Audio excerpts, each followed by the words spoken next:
आवाज सर्वसामान्यांचा। गेली 3.5 महिने झाले एरळवाडी कातर खटाव रोडचे काम सुरू आहे। या कामावर सध्या सिमेंट कॉन्क्रीटचा पहिला कोट तयार करण्याचं काम सुरू आहे। एरळचे पाणी उशाला असून या रोडवर पाणी कमी आणि बारदाने सुकलेली वाळवलेली खडी उसकटलेली दिसत आहे। काम एकदम खराब आणि निकृष्ट दर्जाचं होत असल्याने ग्रामस्थांनी काम बंद ठेवले। यावेळी सुरुवातीपासून काम धीम्या गतीने सुरू असल्याने ग्रामस्थांच्या तक्रारी सुरू झाल्या होत्या। रोड मोठा होणार असल्यामुळे ग्रामस्थांनी सहकार्याच्या भावनेने आपापल्या शेतामधून जाण्याची सोय केली होती। संबंधित ठेकेदाराच्या कामासाठी यंत्रणा अपुरी असल्यामुळे कामगारांनाच अडचणी येत आहेत। एरळवाडी गाव जिथे धरणाचे मुबलक पाणी आहे, या गावातून सगळ्या भागाला पाणी जातं। त्या गावात रस्त्याची मोठी पाहायला मिळत आहे। पाण्याची गोणी बारदाने ओली गरगरीत करून सिमेंट कॉन्क्रीट रोडवर टाकायला लागतात। भरपूर टँकरने पाणी मारायला लागतं। तसा प्रकार इथे दिसत नसल्याने ग्रामस्थांनी आक्रमक पवित्रा घेतला।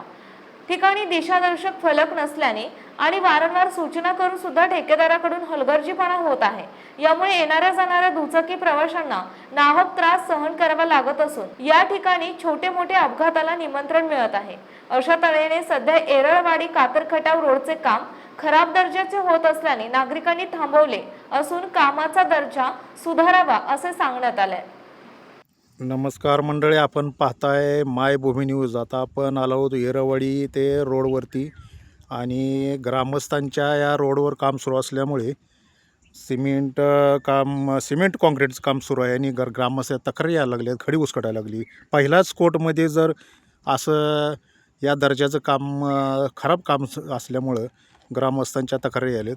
तर आपल्यासमोर नवनाथ बागल आहेत। तर काय सांगाल, काय या कामाविषयी काय बोलाल तुम्ही?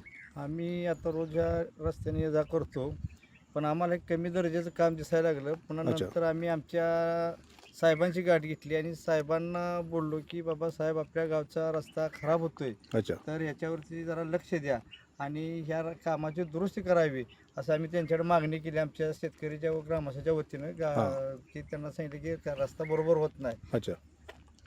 बोला। तर तुम्ही ह्याच्यावर लक्ष द्या म्हणून आज आम्ही या ठिकाणी जमून साहेबांना प्रत्यक्ष दावले, म्हणून या ठिकाणी आम्ही जमलोय आज। तर आपल्यासमोर आता जिल्हा परिषद नवनिर्वाचित जिल्हा परिषद सदस्य धनंजय चव्हाण साहेब आहेत। आणि साहेब, आपल्या गटातच जर काम असं होत असेल आणि तुमचं गाव आहे, तर काय काय तुम्हाला काय वाटतं या कामाविषयी? कामाबद्दल मला पहिल्या दिवसापासून मी कॉन्ट्रॅक्टरचे जे सुपरवायझर आहेत तिथं या सोना इन्फ्रा या कंपनीच्या माध्यमातून एरळवाडी चौकापासून कात्रखटावच्या ग्रामपंचायतीपर्यंत हा जो रोड 5.5 कोटीचा सुरू आहे, या रोडचं काम सुरुवातीला चालू करताना आम्ही ग्रामस्थांनी फार मोठ्या पद्धतीनं तिथल्या या यंत्रणेला आम्ही सहकार्य केलं आहे। जवळजवळ आज 3.5 महिने होत आले हे काम सुरू आहे। सुरुवातीपासून काम धीम्या गतीनंच सुरू असल्यामुळं आमच्या ग्रामस्थांची तक्रारी सुरू झाल्या होत्या। कारण रोड वाइंडिंग करणं 1 मीटर ह्या बाजूला आणि 1 मीटर दुसऱ्या बाजूला, हा रोड मोठा होणार असल्यामुळं आम्ही ग्रामस्थांनी त्यांना आपापल्या शेतामधून जाण्याची सोय केली किंवा रस्त्याला बायपास मार्ग करण्याची सोय करून दिली। इथले जे सुपरवायझर आहेत पुकळे म्हणून, ते ह्या रस्त्याचं सुपरविजनचं काम बघत आहेत, परंतु एकटा माणूस काम करू शकत नाही। ह्या कॉन्ट्रॅक्टरच्या माध्यमातून यंत्रणा अपुरी असल्यामुळं या सुपरवायझरना असतील किंवा इथल्या जे काही काम करणारी लोक आहेत यांना अडचणी येत आहेत।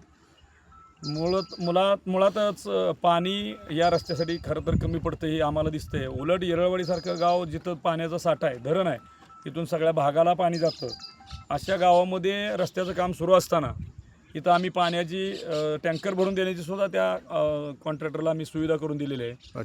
त्याचबरोबर काही मुरुम असेल किंवा काही गोष्टी लागतील त्या गोष्टीची त्यांना आम्ही मदत करतो आहे।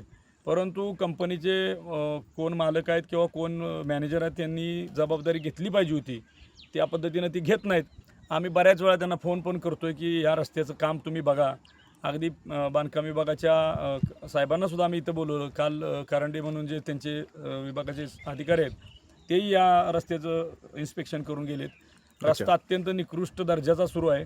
मलासुद्धा एरळवाडीसारख्या गावामध्ये हे काम सुरू असताना, माझ्यासमोर काम सुरू असताना थोडंसं कामामध्ये कुठंतरी चुकीच्या पद्धतीनं होत आहे असं दिसलं, आणि तुम्हालाही तक्रारी आल्या, तुम्ही म्हणताय की आम्हाला पत्रकार म्हणून माझ्याकडे काही लोकांनी सांगितलं की ह्या रस्त्याचं काम तुम्ही बघा. बरेच कसं चाललंय? गेले 8 दिवस 10 दिवस झालं यात्रेपासून एक ग्रामस्थांच्या तक्रारी आल्या काम खराब आहे, येता जाता मोटरसायकल घसरतात, त्याविषयी काय बोलू? आता काय झालं, सुरुवातीला हा DLC म्हणून जे ह्यांचं कच्चं कॉन्क्रीट असतं ते पहिल्यांदा ह्या रस्त्यावरती टाकण्याचं एक प्रोव्हिजन ह्या रस्त्याच्या कामाचा एक भाग आहे. सुरुवातीला आपण साईड पट्ट्यासाठी एक खडी वगैरे टाकून ती रस्ता रोलिंग करून दिला तिने. पण त्याही पाणी कमी मारल्यामुळं कदाचित हे रस्त्याचं काम थोडंसं आता आपण बघताय खडी उदसल्यागत दिसते. सिमेंट कमी प्रमाणात असल्यामुळं, रस्ता पाणी नसल्यामुळं हा रस्ता खऱ्या अर्थानं पाण्याचं प्रमाण आणि कुठंही गोणी वगैरे ह्यांनी रस्त्यावरती टाकून पाणी मारायला पाहिजे होतं. कारण आता उन्हाची तीव्रता बघता एप्रिल आणि मे महिन्यामध्ये ऊन किती असतं. आता जवळपास 40 टेम्परेचर आहे. मला माझ्या रोज मी इथं घरी राहायला, इथं माझ्या घरी लोक येऊन तक्रार करतात की साहेब हे काम अत्यंत निकृष्ट दर्जाचं, कुठल्याही पद्धतीचं डायव्हर्शनचे बोर्ड नाहीत, गटारावर बांधायचं चालू आहे, त्याच्यावरती पाणी मारलं नाही, साईड पट्ट्याचं काम ज्या पद्धतीने व्हायला पाहिजे तसं झालेलं नाही. रस्ता आता हे जे कच्चं कॉन्क्रीट केलं आहे त्या कच्चं कॉन्क्रीटवरती पाणी मारलं जात नाही. त्याबरोबर त्या रस्त्यावरती आपण गोणी बारदानं वगैरे टाकून पाणी मारायचं असतं, कारण उन्हाळ्याचे दिवस आहेत. पाणी रस्ता खेचणार कसा, कारण पाणी मारलं तर पाणी लगेच वाळतंय, रस्ता लगेच वाळून जातोय आणि आपल्याकडे एकच टँकर ह्यांनी पाणी मारण्यासाठी ठेवलेला आहे. कारण मी जवळजवळ आज दीड महिना झालं ह्या कामाचं स्वतः लक्ष देऊन काम करून घेत आहे. जसं मी सांगतो त्या पद्धतीनं ते सुधारणा करायला पाहिजे, अशी करत नाहीत. आता वेळोवेळी त्यांना सूचना दिल्या, शेवटी सुपरवायझरची जबाबदारी आहे तेवढी त्याचं काम त्यानं केलं. मी शेवटी कॉन्ट्रॅक्टरला सुद्धा काल परवा फोन केला, त्यांना सांगितलं तुम्ही स्वतः इथं येऊन बघा आणि गावातील लोकांच्या तक्रारी बघा, ऐका आणि काम कसं चाललं हे बघा.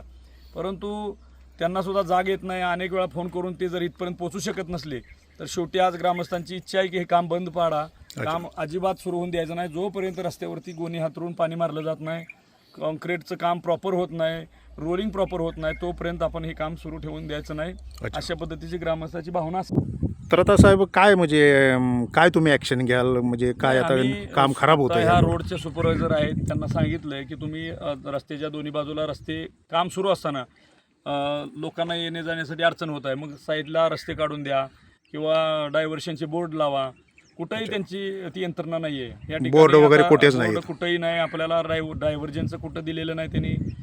कारण परवा एक बोलेरो गाडीचा ॲक्सिडेंट पण झाला, त्यांच्या स्वतः डंपरवरती रोलरवरती ती गाडी आदळली. असं एवढं हलगर्जीपणा या कॉन्ट्रॅक्टरच्या माध्यमातून होत आहे आणि वारंवार त्यांना आपण सूचना दिल्या. पण शेवटी कसं आहे, गावातील लोक असतील, कातरखडावची लोक असतील, या रस्त्याने रोज जात आहेत, बाजाराच्या निमित्तानं, दवाखान्याच्या निमित्तानं त्यांना जावं लागतं. मग अशा वेळी लोकांची भावना समजावून भावना विचारात घेता एक पदाधिकारी म्हणून माझी जबाबदारी आहे की ह्या रस्त्याचं काम पहिल्या दिवसापासून मी त्यांना सांगतो की रस्त्याचं काम तुम्ही चांगल्या. तर गेली 3 महिने बागलसाहेब काम सुरू आहे ते सिमेंट कॉन्क्रीटचं, संबंधित ठेकेदार काम सुरू आहे, तुम्ही पाहता येता जाता. तर तुम्हाला का असं दिसलं नाही की काम एक निकृष्ट दर्जाचं काम सुरू आहे, खराब काम सुरू आहे? शेजारी पाणी एवढं एरळ्यात पाणी असून बारदाने सगळे सुके बारदाने दिसतात, काय सांगाल तुम्ही? येता जाता त्रास होतोय तुम्हाला? आता या रोज आमचं कातरखडा इरळवाडी दळणवळण रस्ता आहे, आम्ही रोज बघतो पाहतोया. आम्ही अनेक वेळा त्यांची गाडी घेतली, त्यांना अनेक वेळा सांगितलं पण ती काय ऐकत नाही. त्यांचे सुपरवायझर आहेत ती काय म्हणजे ऐकून घेतच नाही. त्यांना आणि बरेच वेळा म्हटलं की काम बरोबर होत नाही किंवा निघाले फक्त नुसतं म्हणजे सुधारणा करतो, असं करतो तसं करतो. आमचे ग्रामस्थ काय करणार म्हणून आम्ही काही वेळेला बघतोय तर ह्याच्यावर 1 किंवा 2 टँकर पाणी अगदी नॉर्मली मारते ते. पोतं आज टाकलं म्हणजे उद्या मरे की दुसऱ्याकडं मोरणीवर टाकते ती. त्यासाठी आम्ही बरेच वेळा त्यांची गाडी घेतली पण ते ऐकणार ती. मग पण आम्ही शेवटी आम्हाला नाही इलाज म्हणून आमचे साहेबांच्या. आपल्या परिसरातील महत्त्वाच्या बातम्या पाहण्यासाठी मायभूमी न्यूज चॅनलला यूट्यूबवर सबस्क्राईब करा आणि बेल आयकॉन प्रेस करा.